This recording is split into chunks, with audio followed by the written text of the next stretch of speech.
I never imagined that my 22nd birthday would be the day everything I knew about my family, about love, trust, and loyalty, would fall apart like a house of cards. But it did.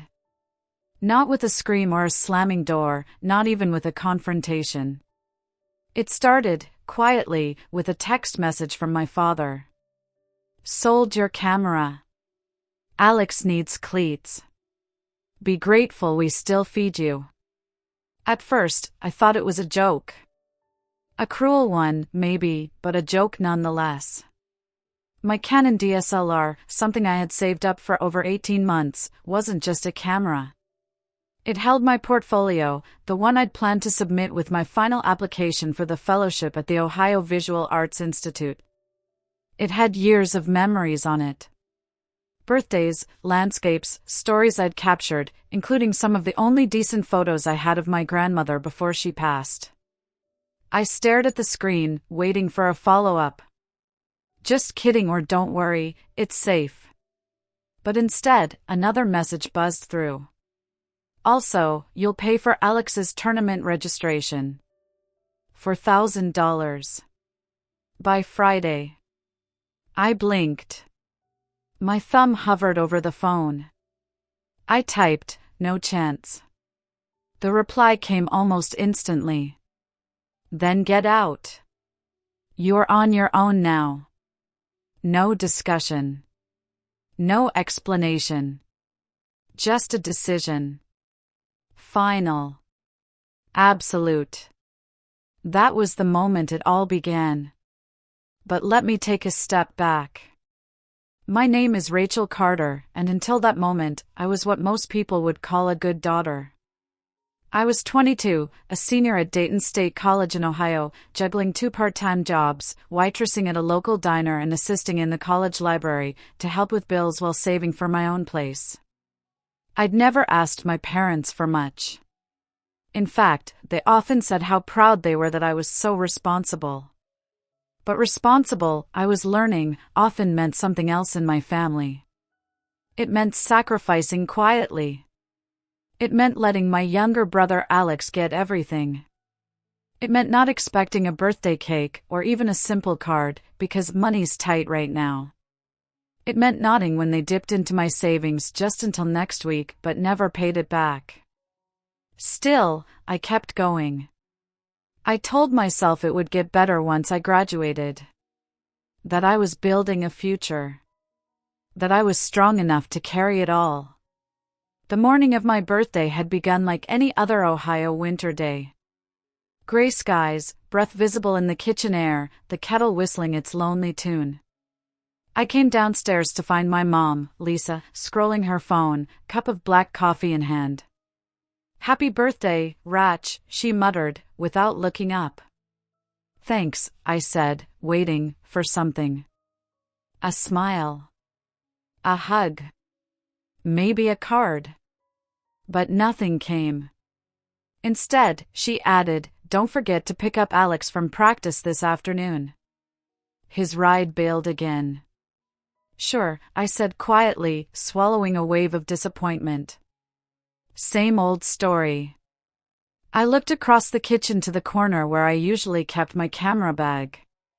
It wasn't there. That should have been my first warning.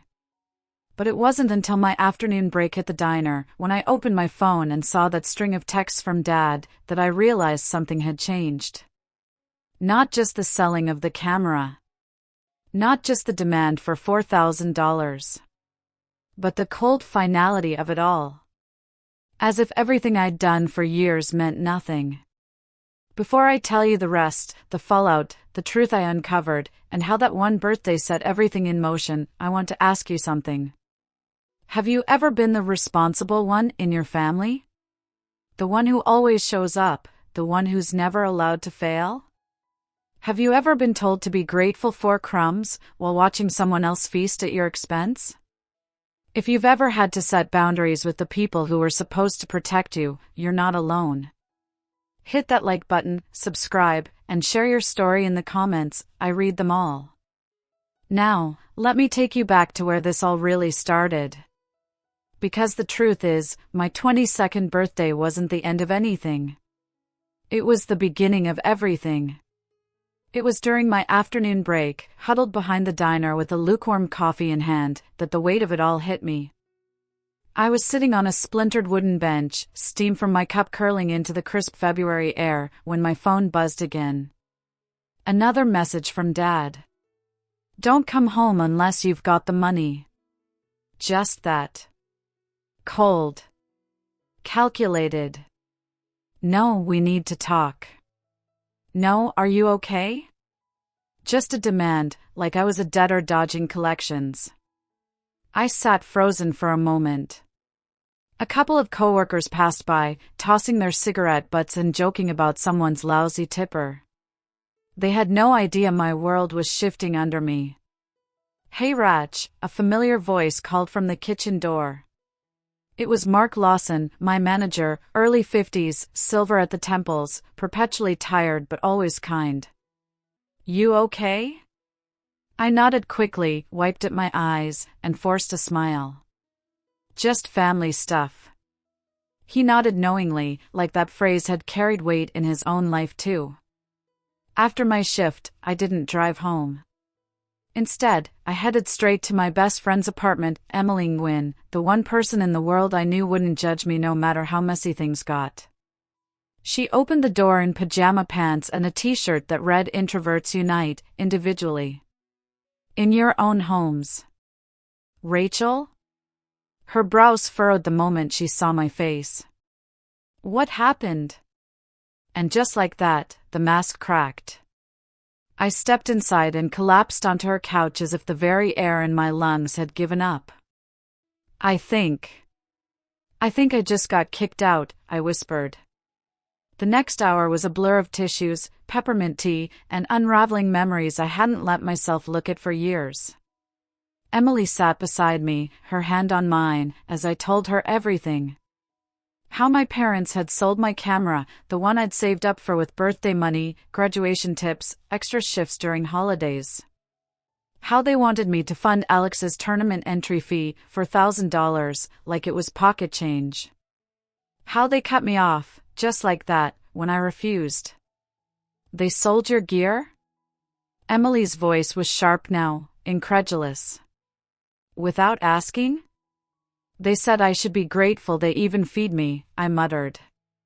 There was silence for a moment, broken only by the hum of the heater. Then Emily said something I'd never quite dared admit to myself. "You know this isn't new, right? It's just the first time they made it obvious." And she was right. Because as we sat there, memories started flooding back, moments I'd tucked away neatly, labeling them just how families are, or "Rachel, don't be dramatic." Like my 16th birthday, when they cancelled my tiny pizza party because Alex had a last-minute soccer match.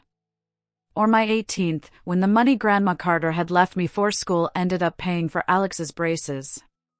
Or all the times I found my clothes in his laundry pile, my shampoo in his bathroom, my textbooks bent and stained on the kitchen table.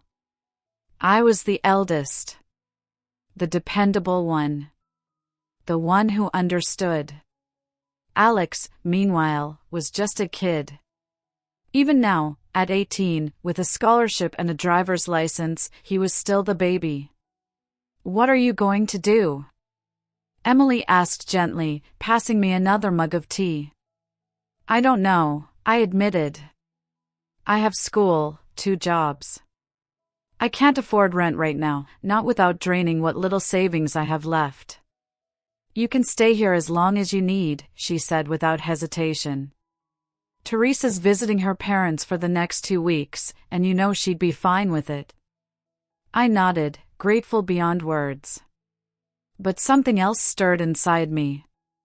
Not just fear or sadness. Something sharper. Anger. Not the explosive kind. The slow-burning kind. The kind that fuels action. Around midnight, while Emily slept in her room, I sat at her kitchen table with my laptop, thankfully my old one, the clunky Dell they hadn't touched, and opened a blank document.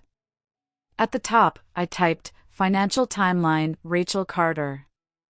And then I started listing everything. Every time they borrowed money. Every school expense I'd paid out of pocket while they promised to reimburse me. Every item they took, used, or sold.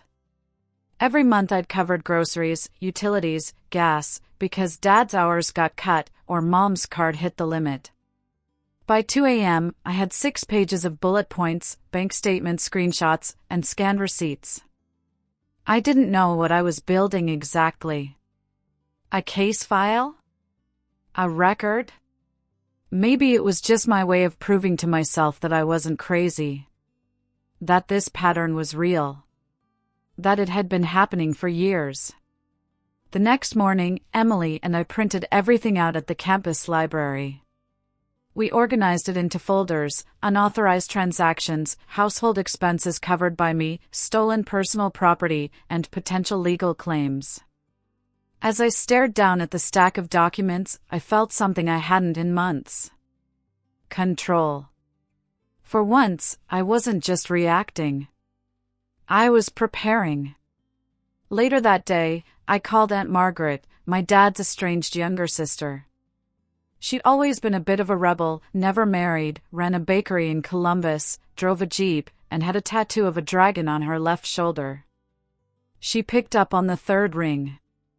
"Rachel Carter," she said, recognizing my voice.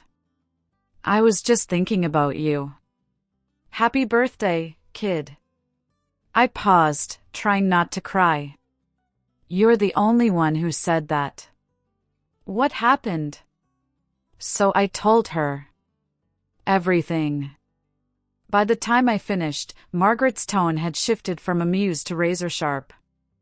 "I always knew your dad had a selfish streak, but this," she said. "This is exploitation." She promised to come down that weekend. She had connections, she said, a friend who was a legal assistant, another who worked in financial aid. Maybe they couldn't undo everything, but they could make noise. "We'll build your way out of this," she promised. Brick by brick. That night, back at Emily's apartment, I stared out her kitchen window at the parking lot below. Somewhere across town, my parents were probably watching TV. My camera was likely in the hands of a stranger.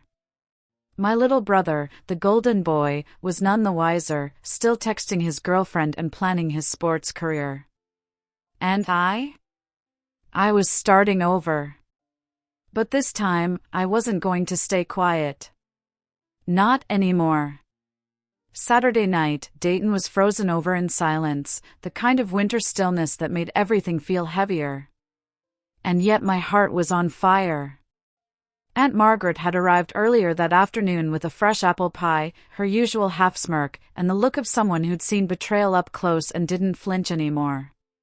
"You've done well, kid," she said, flipping through the stack of documents I'd printed. "But now it's time they realize you're not the good little girl they can steamroll anymore." We sat at Emily's kitchen table for hours, marking sections, organizing folders, talking about what might happen next. Margaret had connections, a friend in legal aid, another who worked in financial mediation. If this got ugly, we'd be ready. "I'm going back tonight," I told them. Not to fight. Not even to confront them. Just to end it on my own terms. "You sure?" Emily asked, her eyes clouded with worry. "What if it gets worse?" I looked at her calmly. "Worse than being cut off on my birthday and having my things sold behind my back?" "No. This time, I'm walking in with my eyes open." I pulled into my parents' driveway a little before midnight.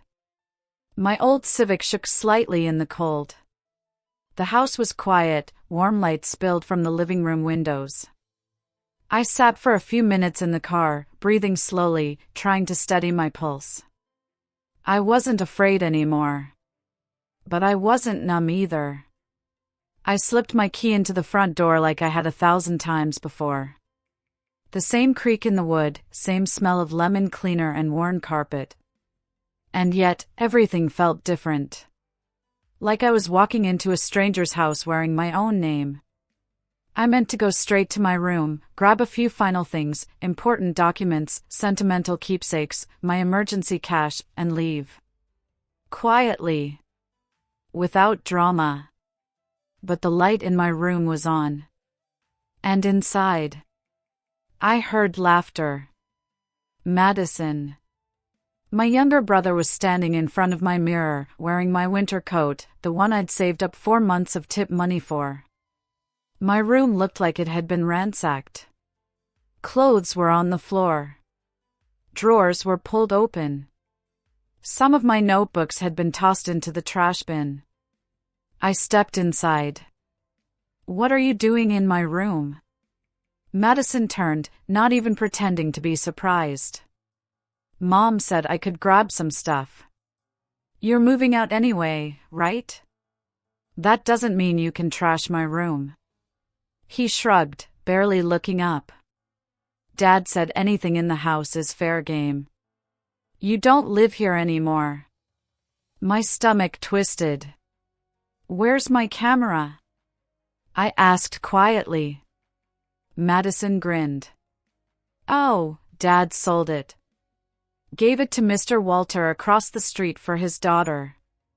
Got $800 for it. But get this, he let me keep the extra $200 for spending money." I didn't scream. I didn't cry. I didn't even blink. Because in that moment, I realized something with absolute clarity. This wasn't just about disrespect. This wasn't just a lack of boundaries. This was theft. Exploitation. A system. They didn't see me as a daughter. Or even a person. I was a source. A resource. A walking, breathing supply line. Until now. I packed as quickly and quietly as I could. Toothbrush. ID, birth certificate. The necklace from Grandma. My hard drive. A few clothes. And beneath the bottom drawer, from a hidden floorboard I'd installed myself, I pulled out my emergency stash, over $2,500 I'd saved in cash, just in case. They never knew about it. And they never would. Downstairs, I laid a red folder in the center of the kitchen table. On top was a single page, printed in bold letters. The truth about who's been supporting whom. Inside were bank statements showing every unauthorized withdrawal. Tuition receipts I'd paid for Alex. Purchase and ownership proof of my stolen camera. A record of every utility bill and grocery run I'd covered since 18. And finally, a formal request for repayment, $18,400, due within 90 days, or legal action would follow. I walked out without a word. The front door clicked shut behind me, and the air outside hit my skin like a slap of freedom. Not because I was finally loved. Because I was finally free. The next morning, my phone exploded. 37 missed calls. Over 50 text messages. From Mom. "Rachel, what is this folder? How could you do this to your family? You've always been the good one." From Dad. "Sue your own parents? Go ahead. But don't come crawling back. This isn't how family works." From Madison. "What the hell?" Mom's crying. Dad's freaking out. "He said he's not paying my tuition if you don't fix this."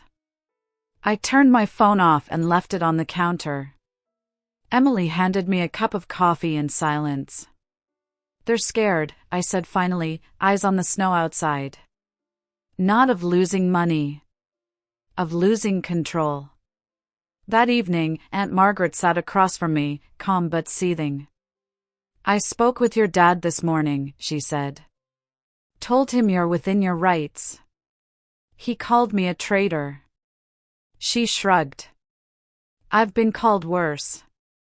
We laughed, briefly. But underneath, I felt the ache of something deeper, a wound that wasn't new, just finally visible. "You're doing the right thing, Rachel," she said. "And don't let them gaslight you into thinking otherwise." I nodded, but in the quiet that followed, I wondered. What would happen next? Would they fight me? Would they smear me to the rest of the family? Did it matter? Because I had something they never expected. Receipts. 2 days after I left that red folder on the kitchen table, Aunt Margaret knocked on Emily's apartment door again, this time holding a thick envelope and wearing a look that was part concern, part outrage. "You might want to sit down for this," she said, closing the door behind her. I obeyed, heart already pounding. I'd spent the past 48 hours alternating between numbness and nausea, fielding waves of guilt, anger, and exhaustion. I was still working double shifts, still trying to focus on classes, but everything in my life felt like it was suspended, waiting for the next domino to fall.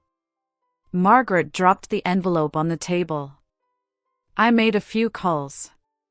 "Your grandfather, your dad's dad, set up a trust fund for both you and Madison when you were born." I blinked.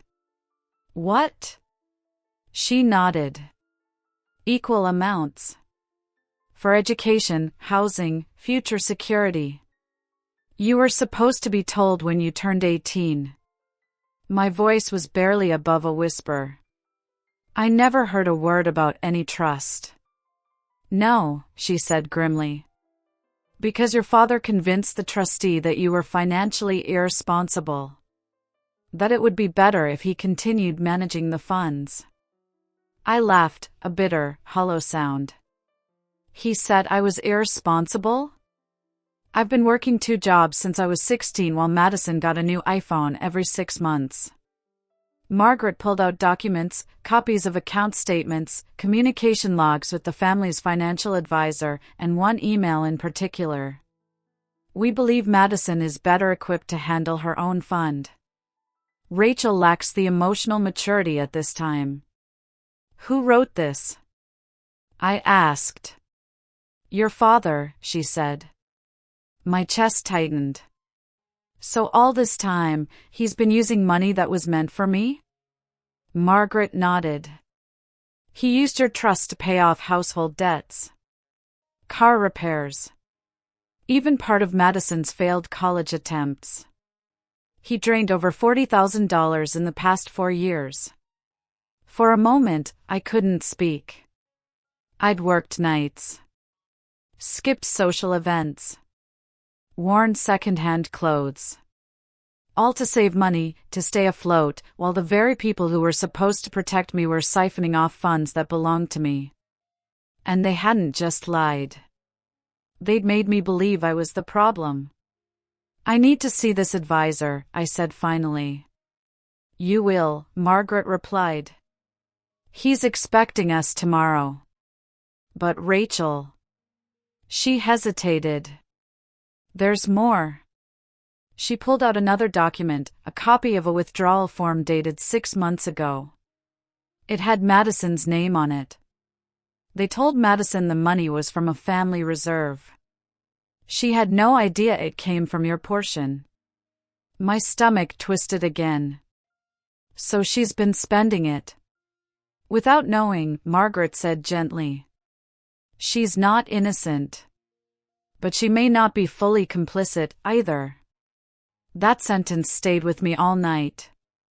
The next day, we drove downtown to meet Mr. Bennett, the Carter family's longtime financial advisor. He was an older gentleman with wireframe glasses and a weary look, like he'd seen too many family secrets in his day. "I'm sorry it's come to this," he said, after shaking my hand. "Your grandfather would be heartbroken." "Can I see the full report?" I asked. He handed it over. Page after page. Withdrawals. Authorizations. Handwritten notes from my father. It was all there, proof that I'd been systematically cut off from money that was mine by right. The final page showed the remaining balance in my trust, $8,912. out of an original $50,000. We can freeze the account immediately, Mr. Bennett offered. You'll need to file a formal request with the court to remove your father as trustee. It's a process, but you have grounds. Margaret nodded. We'll do it. And Madison's? I asked. She has roughly $17,000 left, he said. But that too may be at risk, depending on how your parents handle their next move. I looked at the report again, the numbers blurring. Rachel, Mr. Bennett said gently. You've been remarkably responsible. This wasn't your fault. And you're doing the right thing. For the first time in days, I felt something like resolve taking root again. I'm not doing this to be vindictive, I said quietly. But I'm done being quiet. That night, Emily and I returned home to find someone waiting outside her apartment building. It was Madison. She stood by the steps, arms crossed, shivering slightly in the wind. When she saw me, she straightened up. Can we talk? I hesitated. I didn't tell them I was coming, she added quickly. Please. We sat at the bench outside, silence hanging heavy between us. They're panicking, she said. Mom cries all the time. Dad's yelling at everyone. And now Grandma's getting involved. I know, I said. I got a message from her yesterday. Madison looked down. I didn't know the money was yours. I thought, they said it came from some general family fund. Like, for education stuff. I didn't reply. I swear, she said, voice cracking. I didn't know. I studied her face. For once, there was no smugness. No entitlement. Just fear, and maybe shame. I believed them, she said. When they said you were okay with helping. That you didn't mind working more. That you wanted me to succeed. I stared at her. And what did they say about themselves? She hesitated. That they were doing what was best for the family. That you were being dramatic. We sat in silence for a few moments longer. Then she reached into her coat and pulled out an envelope. This is from me, she said. I've been saving since I started working part-time again. It's not enough, but it's a start. Inside was $600 in cash. I know it doesn't fix things, Madison said. But I wanted to at least try. I didn't take the money. Not yet. But something in me softened, just slightly. When she left, Emily and I sat in stunned silence. Do you think she's telling the truth? She asked. I don't know, I admitted. But for the first time, I think she might be waking up. The next morning, I received a certified letter. It was a notice of an emergency hearing to determine whether my father would remain trustee of the family funds. Date, 2 weeks from now. Required appearance, me. Dad. The financial advisor. And a court mediator. I folded the letter carefully and tucked it into my backpack. It wasn't just about money anymore. It was about the truth finally having a voice. 2 weeks later, I stood outside the Montgomery County Courthouse, my breath fogging in the chilly March air, hands trembling only slightly as I held a manila folder labeled, Carter vs. Carter, Trust Dispute. Margaret stood beside me, steady and fierce, her arm gently brushing mine for support. Emily had taken the day off work just to be in the gallery. And even Madison, surprisingly, had shown up, alone, in a plain navy dress, her usual spark of arrogance replaced with quiet apprehension. The hearing wasn't a criminal trial, no jury, no media, no dramatics. Just a judge, a court mediator, and a few family members navigating the messy detritus of financial betrayal. But for me, it felt like the most important confrontation of my life. Dad arrived late. He strode into the courtroom like he still owned the room, wearing his old work jacket over a wrinkled shirt. Mom followed behind, sunglasses on indoors, her lips pressed into a tight, practiced smile. They didn't look at me. Not once. But I looked at them. And I didn't flinch. The judge called the hearing to order. What followed was 2 hours of statements, evidence review, and discussion about fiduciary misconduct. Mr. Bennett, the financial advisor, walked the court through every unauthorized withdrawal, each document signed by my father, every time my name had been used, without my consent, to authorize internal transfers. I presented my folder next. Itemized records. Personal statements. Timeline of payments I'd made on behalf of the family, groceries, utilities, even parts of Madison's tuition. The judge flipped through the pages in silence, pausing occasionally, eyebrows furrowing deeper. When my father was asked for his explanation, he shrugged. She lived at home, he said. She benefited from the family. It's not like she didn't get anything out of it. He said it like I was an investment gone sour. And the trust funds? The judge pressed. Why did you continue to access money allocated specifically for your daughter without her knowledge? Dad leaned forward. Rachel always struggled with stress. I was trying to protect her from financial pressure. A sound escaped Emily, half gasp, half scoff. I saw the judge's mouth tighten. That logic would be more compelling, he said coolly, if she hadn't been working 2 jobs and paying your utility bills at the time. Mom finally spoke, her voice cracking. We were trying to keep the family together. We didn't mean for it to come to this. But it did, I said quietly. Because you made choices without me, about my money, my future, and my worth. And then, looking straight at my dad, I said. You didn't protect me. You exploited me. The courtroom went still. Even the judge looked momentarily shaken. After a pause, he issued his ruling. My father was formally removed as trustee of both funds. A third-party fiduciary would be appointed to oversee distributions. All remaining funds frozen until a full audit was complete. Civil mediation scheduled to discuss restitution, based on my documented losses. He ended with a pointed remark. Trust is not just a legal term. It's a moral one. This court sees a clear pattern of abuse and a young woman who deserves accountability. After the hearing, my father brushed past me in the hallway without a word. Mom lingered behind, her voice low. You didn't have to do this publicly. I met her gaze. You had every chance to do it privately. I begged you to make it right. You ignored me. She opened her mouth to reply, but I walked away. Some silences say everything. That weekend, I moved into a small apartment owned by my grandmother Eleanor. I don't want charity, I told her when she handed me the lease. She chuckled. It's not charity. It's rent-controlled. I just happen to control the rent. It was a tiny place, 2 rooms, creaky floors, and a stove older than me, but it was mine.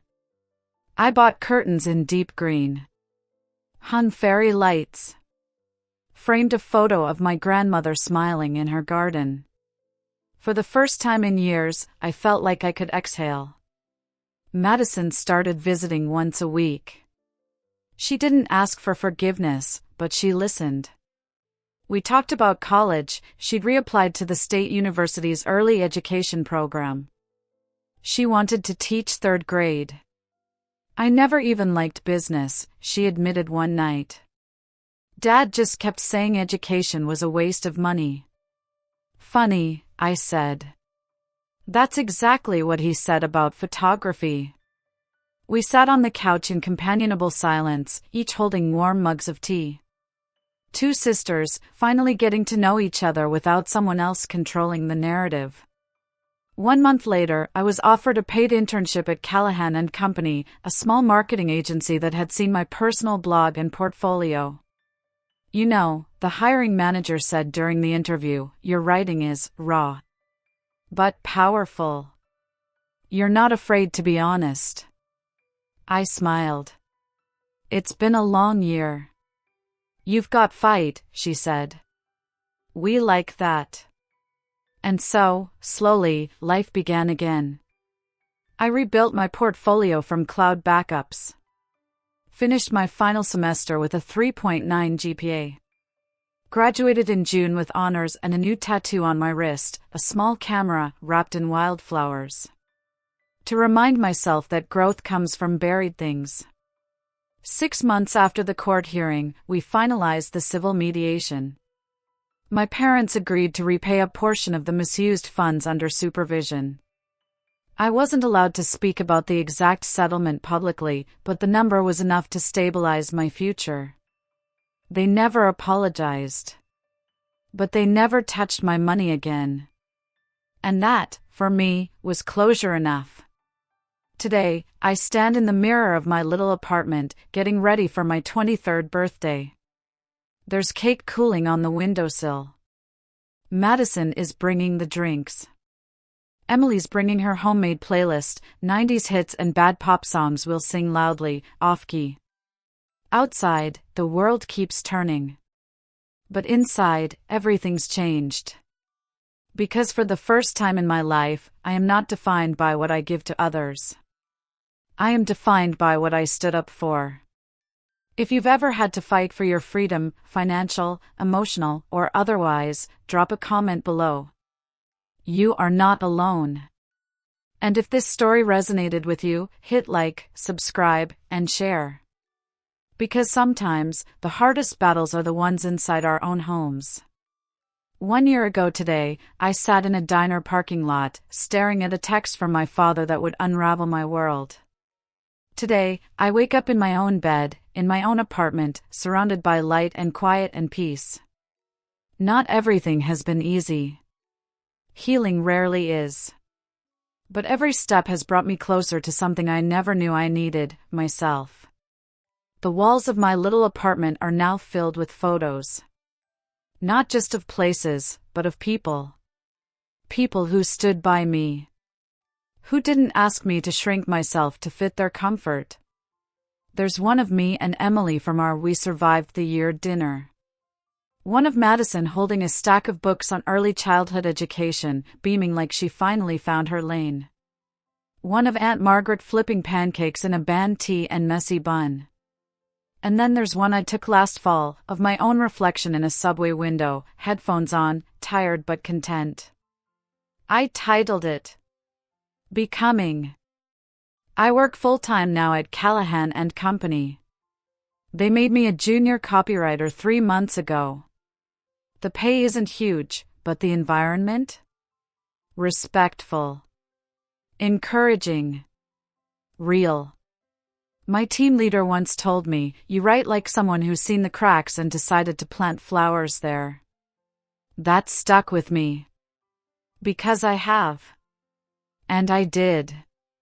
Madison and I are closer than we've ever been. It's still fragile sometimes, trust rebuilt on new terms always is, but it's honest. She sends me lesson plans. I send her photos from my walks around the city. We talk about boundaries now, about family patterns, about how easy it is to repeat what you've been taught. Last month, she told me something I'll never forget. I used to think you were cold, she said. But now I get it. You weren't cold. You were trying to survive. We cried together that night. Sometimes, that's enough. As for my parents, well, I haven't spoken to my father since the final mediation check cleared. He still insists I overreacted, that I humiliated the family. But I stopped needing him to understand. Mom sends the occasional birthday card. There's no apology in them, just neutral words, generic wishes, a signature that once meant comfort and now just feels distant. I'm polite when I reply. But I no longer confuse politeness with obligation. Grandma Eleanor passed away 3 months ago. peacefully, in her sleep, holding Margaret's hand. She left me something unexpected, a deed to a small cabin up in the Hawking Hills, tucked among the trees. She said it was your sanctuary, Margaret told me. A place to breathe, to write, to rest. I haven't been yet. But I will. Maybe this fall, when the leaves change. Because I'm learning now that peace isn't the absence of pain, it's the presence of freedom. Tonight, we're gathering again. Not at my parents' house. Not under someone else's rules. But here. In my space. On my terms. Emily's bringing wine. Margaret's bringing her ridiculous 80s playlist. Madison's making cupcakes, she still can't cook, but she tries. And me? I'm just bringing myself. Whole. Free. Unapologetic. As I light the candles on my cake, 23 of them now, I don't make a wish. I don't need to. Because I already have what I once thought was impossible. A life not built on debt, guilt, or silence. But on truth. Boundaries. And love that doesn't ask me to disappear. So if you're watching this, and you're carrying a burden that's not yours. If you've ever been the responsible one, the quiet one, the giver who never got. Let me say this. You are not selfish for choosing peace. You are not ungrateful for setting boundaries. You are not wrong for walking away from people who never saw you. You're just finally choosing yourself. And that's the beginning of everything.